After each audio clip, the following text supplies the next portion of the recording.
Hola, hola, hola, muy buenos días, estimados, perdón, buenas tardes, estimados y estimadas estudiantes de séptimo básico. Yo aquí estoy en mi versión artística, mosaico, por un motivo muy importante que ustedes van a comprender estudiando la interesante clase de hoy, que está dividida en como dos partes y hoy día van a estudiar un imperio que solamente duró 1000 años, pero como siempre sería óptimo que si tuviéramos más tiempo, pero está diseñado para que aprendamos a pesar de. Y mire, para entender esta clase voy a sacarme un ratito el filtro.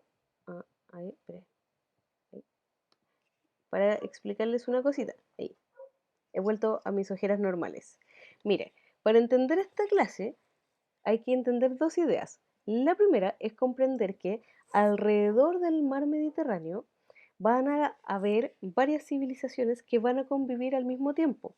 De un lado del mundo vamos a tener la civilización occidental, que va a primero tener el imperio carolingio, después el imperio carolingio va a... Bueno, antes de todo es el imperio romano, y después de eso están los reinos bárbaros germánicos, o germánicos técnicamente es el nombre correcto. De ahí viene uno de esos que se transforma en el imperio carolingio. El imperio carolingio desaparece y producto de esa desaparición del imperio carolingio y su división y subdivisión en varios principados y como conceptos técnicos, pero en el fondo de la división de ese imperio, que de hecho trató de imitar al imperio romano, surge el feudalismo. ¿Ya? Esa es una parte del mundo. La otra parte del mundo está ocupada por el imperio bizantino, que ya me voy a detener en eso, que es literalmente el otro lado, Oriente. ¿Ya? El imperio bizantino también va a ser conocido como Bizancio o Oriente, por motivos que voy a explicar en un ratito más chiquitito. Y hacia el sur, comillas, del eje que es Europa Occidental, que es donde estamos estudiando el feudalismo y todas esas cosas, va a surgir otra civilización que es la musulmana, marcada por una religión que se llama el Islam, que es otro contenido de otra clase. Lo estamos dividiendo para entender mejor. Ahora, ¿por qué yo hablaba de Bizancio y del imperio bizantino? Por esto. Y aquí los legos, para que vean que ustedes no son los únicos que tienen que explicar cosas usando materiales. Aquí mi hija hermosa me prestó sus legos. Vamos a suponer que este era el Imperio Romano. De hecho, debería haberlo puesto así. Vamos a suponer que este es el Imperio Romano. El Imperio Romano que dura largo tiempo y el 476 definitivamente desapareció una parte del Imperio Romano que es Occidente. Pero esta crisis venía de antes porque durante el reinado del emperador Constantino, el mismo que hizo tolerado, no oficial, el cristianismo, Constantino, imagínense que todo esto era de un solo color, era un imperio romano. Constantino se adelantó y se dio cuenta de que el imperio romano estaba en crisis y administrativamente, no de verdad, no es que arme dos imperios, administrativamente lo divide en dos partes, Occidente y Oriente, y cada una de ellas tiene una capital. Occidente tiene Roma, que es la que ciudad capital y la que es invadida por los bárbaros germánicos, que es el concepto técnico en el 476, ¿sí? Y que desaparece su parte, pero hay una parte del Imperio Romano, y la vamos a fundir con esta, que es la que permanece mucho más allá después del 476. De hecho, permanece hasta 1453, es decir, casi 1000 años más.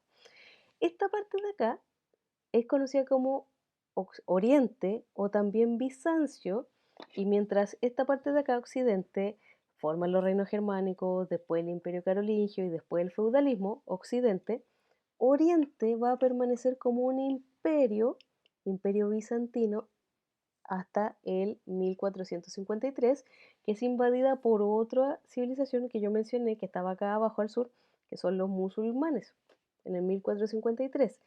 Esta parte de acá es la profundización que vamos a hacer hoy día, que es conocer el fascinante y maravillosísimo, espectacular Imperio Bizantino, que como nosotros, nuestra matriz cultural viene de esta parte del Imperio Occidental, no lo conocemos mucho, pero es demasiado importante y por eso es precisamente el efecto que yo tenía hoy día, porque los bizantinos son tan geniales que tienen hasta su propio arte, y este arte que lo usan sobre todo de decoración de sus iglesias es el famoso mosaico.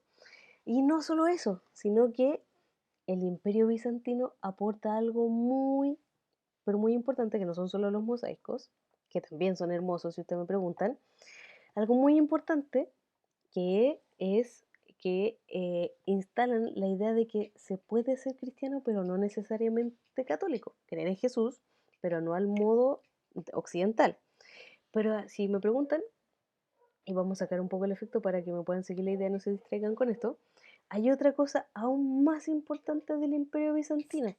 Y esto es que el Imperio Bizantino junta todas las leyes del antiguo Imperio Romano, este Imperio Romano occidental, que cae bajo el dominio de los bárbaros, que ustedes ya conocen, ¿no? Los germánicos, y entonces Bizancio, que es la parte que permanece como imperio, hay un emperador muy importante que se llama Justiniano, que recopila todo el derecho romano.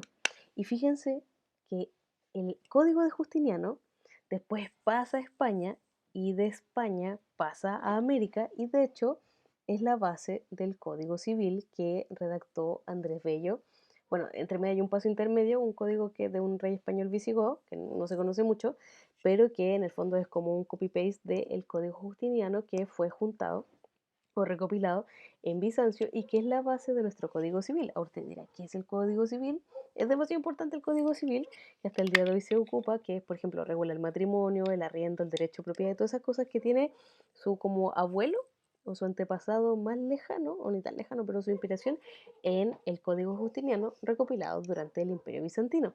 Y así un montón de otras cosas, por ejemplo, en el Imperio Bizantino se conservan los escritos de los filósofos griegos, partes del arte griego, una religión cristiana, pero no católica, y así un montón de detalles que para nosotros, como estamos del lado occidental del mundo, es como que no hubiera existido el otro lado, pero mucho de lo que nosotros rescatamos ahora como legado cultural, y de hecho que después se ve, empezamos octavo básico, de hecho, estudiando que la caída del Imperio Bizantino fue fundamental para procesos que van a ocurrir después, ¿no? En la época moderna y que se estudian en octavo básico, pero eso sería dar spoilers. Al punto en el que voy es que pero muchas cosas pasan en alrededor del mar Mediterráneo y hoy día nos vamos a enfocar en este imperio, el imperio hermoso, simpático, maravilloso y espectacular, imperio bizantino, el desconocido más importante probablemente o más relevante en cuanto a la conservación del legado de los griegos y romanos, así de importante, ¿sí?